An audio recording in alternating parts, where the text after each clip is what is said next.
Then we will start with the question rounds. बाकी सब लोग अपने सीट्स पे बैठ जाएंगे। एक बार हम टेबल लगाते हैं, फिर रघु सर, सुनील सर और शेट्टी सर। मैंने मेरे जीवन में 21 साल स्लम में काम किया। स्लम के लोगों के लिए जो उनकी समस्या है, उनके जो जो छोटे छोटे बेसिक प्रॉब्लम्स है, इसके बारे में स्टडी किया और उसका 21 साल मैंने प्रयास कोर्ट केस के निकाल तक मैंने प्रयास करके वहाँ एक अच्छा घर तोड़ के पक्का घर बनाने का प्रयास जो किया, ये आइडिया उसी से मुझे मिला है। ओके, जब हम बात करते हैं महाराष्ट्र की बात करेंगे, एसआरए की स्कीम है, slum rehabilitation, I hope everyone aware about it. क्या दिखाने की, जो टीजर हमने देखा, ट्रेलर हमने देखा, बहुत प्रॉमिसिंग लगता है, क्या दिखाने की कोशिश कर रहे हैं? झोपड़पट्टी के लोगों का जीवन मान है, जो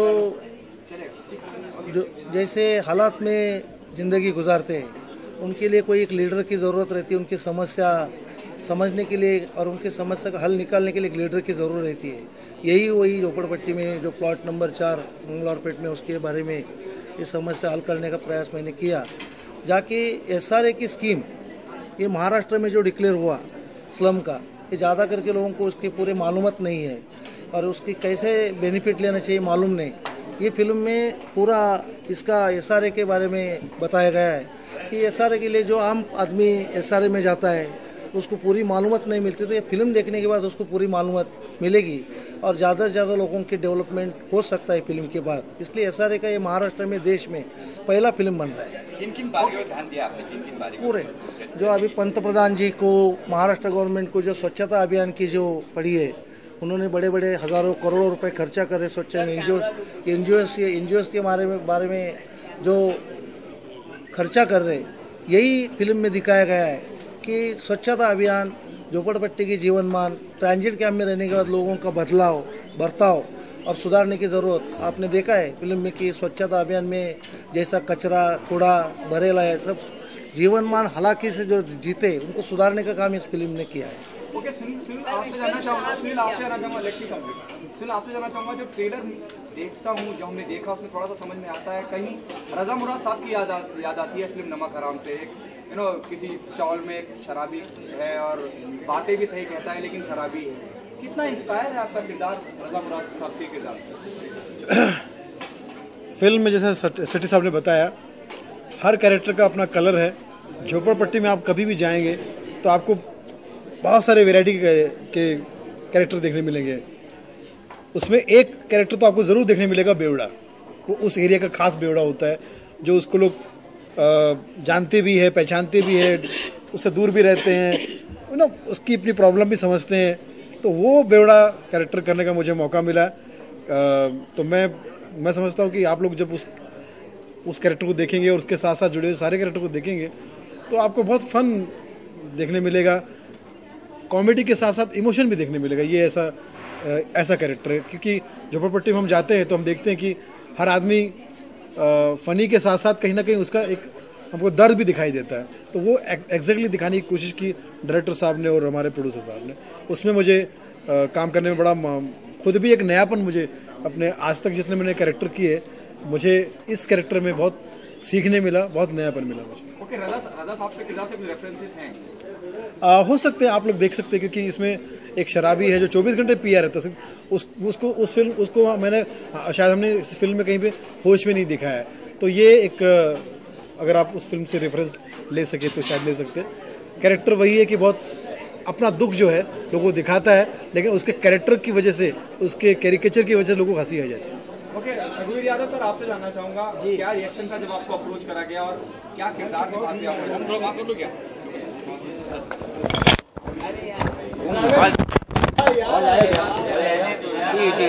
आएगा। क्या पूछा था भाई, मैं भूल गया। ये किस आपको अप्रोच करा गया किरदार के लिए, क्या किरदार?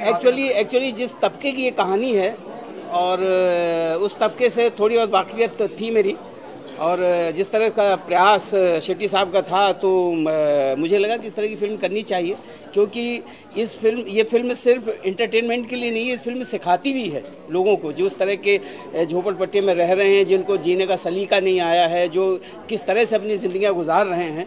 तो ज़िंदगी में कुछ अच्छे तरीके से, बेहतर तरीके से जब सिखाने का कोई फिल्म आपको मौका दे रही है तो इस तरह की फिल्म में काम करना मैंने लाजमी समझा और मैंने कर लिया फिल्म को। और पूछिए क्या कह रहे थे, कहाँ गायब हो गए? सर क्या ये सच्ची घटना से प्रेरित है ये फिल्म? आपने कहाँ से ये रियल स्टोरी है। कहाँ से, कौन सी एरिया की है? पूना से मंगलवार पेट एरिया में प्लॉट नंबर 4 करके एक प्लॉट है, उधर 619 स्लम के लोग रहते हैं, उनकी स्टोरी है।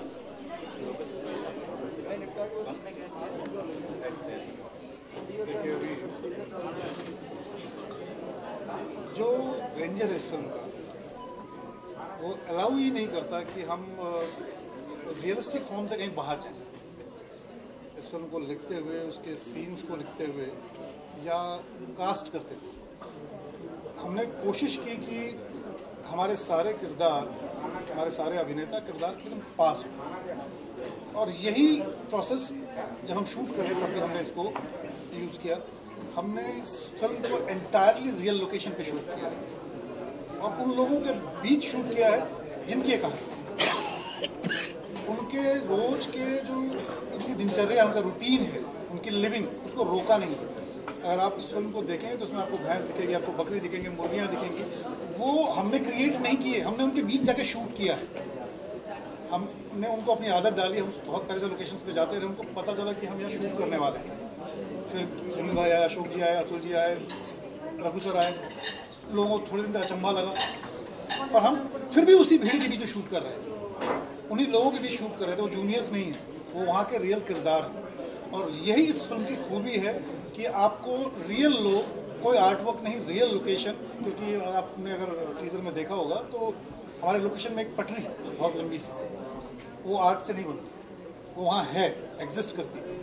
हमने उस माहौल में एडजस्ट किया, और अगर उस जगह पे उस एटमॉस्फेयर हम शूट नहीं करते तो जो हम दिखाना चाहते थे, जो अनुभूति थी उस जगह की, वो हम नहीं ला पाते, आर्टिफिशियल चीज़ों में नहीं आ पाते। इसके अलावा आपने देखा होगा जब शेट्टी साहब के जो संवाद हैं, जो बोलने का तरीका है, तो या इस फिल्म में किसी भी, सुनील भाई का है, रघु सर का है, किसी का बोलने का तरीका कोई फिल्मी नहीं है। जैसे वहाँ के किरदार बोलते हैं, जब सुनील भाई वहाँ जाकर बैठते थे तो आप शायद गेस नहीं कर पाते कि सुनील भाई हैं। बहुत लोगों को पहचानने लगे सुनील भाई हैं, ये तो वहाँ जाकर बैठ जाते थे बीच में, और वहाँ हम शॉट लेते थे।